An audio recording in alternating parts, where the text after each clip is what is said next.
What's up guys, it's Baldur.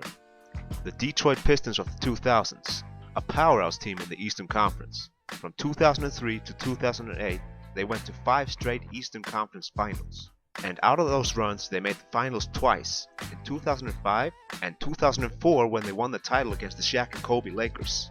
One of the biggest NBA what-ifs circles around those great Pistons teams. They had the second pick in a stacked 2003 NBA draft, and they picked Darko Milicic ahead of players like Carmelo Anthony, Dwyane Wade, and Chris Bosh.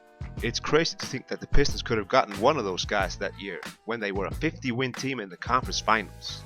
Darko Milicic. Many might not even know who Darko is. He's not even in the league now. The last game he played was for the Boston Celtics in 2012, and he only played one game for them. He has already retired not only from the NBA but all professional basketball. Yet, he's not even 30 years old. What is he doing now? He's trying to pursue a career in kickboxing. Yeah, kickboxing. He's fought one fight where he lost on a TKO. The 2003 draft was looked at as a draft with a big three, with LeBron, Melo, and Darko.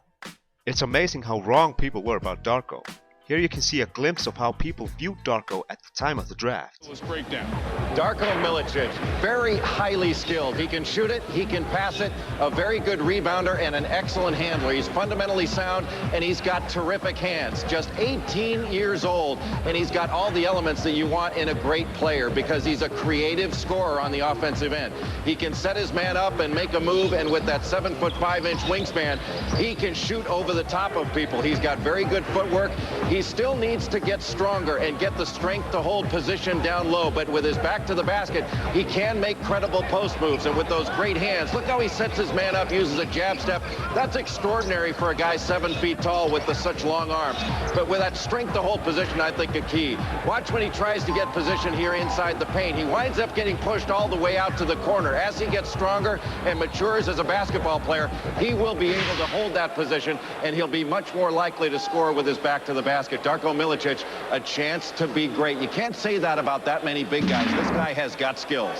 Jay Billis, why is a guy named Darko, who only played about 20 minutes per game, didn't play more than 30 games overseas, why is he worthy of the number 2 pick tonight? Simply put, Mike, he's a freak, and I mean that in the most positive way. He's 7 foot tall, he's a left-hander, and he's got a 7'5" wingspan. He is absolutely an incredible athlete when he gets out on the floor with this combination of size, skill, and athleticism. He gets off his feet, he can shoot the ball from the perimeter, and he's very clever with his inside moves. He's only 18 years old, and he's only been 18 for a few days. This guy has got a tremendous amount of potential, and he's got the potential to be great. If not for LeBron James, Darko Milicic would be the number 1 pick in most every draft in the last 10 years. Be the number 1 pick in most every draft in I just remember going over and talking to Joe while the Pistons were still in the shoot-around and telling him that I was watching Darko shoot on the other side.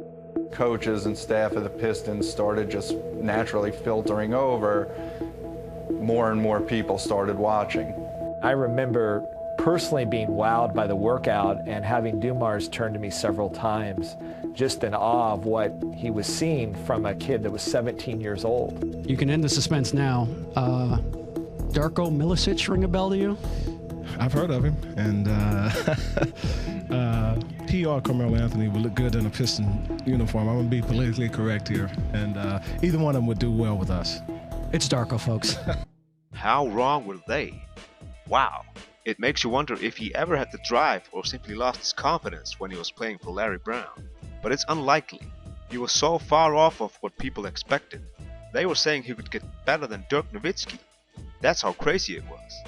People talk about Kwame Brown as being the biggest draft bust in recent memory, but I think Darko is clearly a bigger bust because Kwame's draft class was not nearly as good as the 2003 draft class. The Pistons aren't the only team that's haunted by that draft. The 2003 draft lottery, the Memphis Grizzlies moved up to the top 3 in the lottery. They ended up with that second pick. Why on earth would they trade that pick in that draft? Well, they really didn't want to trade that pick.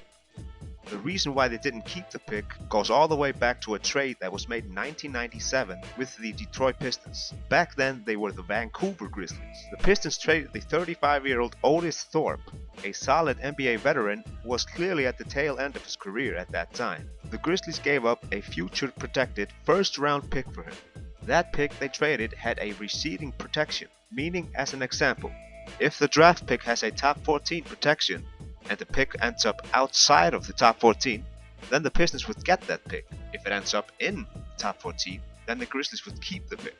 If they keep the pick, then the protection shrinks to a top 12 the next year, and that protection keeps on shrinking as the year goes on, if necessary.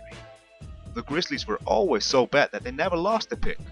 When the 2003 draft lottery had arrived, that pick had only a top 1 protection. The only way they would keep the pick is if they got the number 1 pick. It's funny to imagine how the draft lottery can change things. If the Grizzlies got that number 1 pick, then LeBron would have ended up in Memphis alongside Pau Gasol. Pau may never have gone to the Lakers, and Kobe may have left the Lakers like he wanted until Pau came. But that's a whole nother story in itself. But as we saw, the Grizzlies landed in the 2nd draft spot and lost their pick. You can see Jerry West's heart just get ripped out at that moment. The Pistons went into the draft needing a big man. They didn't have Rasheed Wallace at that time. He didn't arrive until later that season. Now it's unrealistic to say they should have picked Wade, because people were expecting Wade to go anywhere from 4 to 20 in the draft. So it always was between Darko and Melo. Imagine if they had taken Melo. Those Pistons teams didn't really have a traditional go-to guy who could get you a bucket. Melo could have been that guy for them, at least for the years down the line. He may have gotten that team more over the top. Melo in his rookie season averaged 21 points and 6 rebounds. Darko, on the other hand, averaged in his rookie season 1 point and 1 rebound in only 5 minutes of play. Here's how Dick Vitale looked at Melo at the draft. The one thing that this youngster possesses is the unbelievable charisma, that great smile.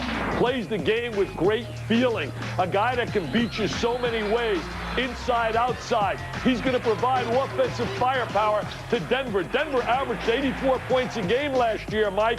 This kid's going to provide scoring in day one.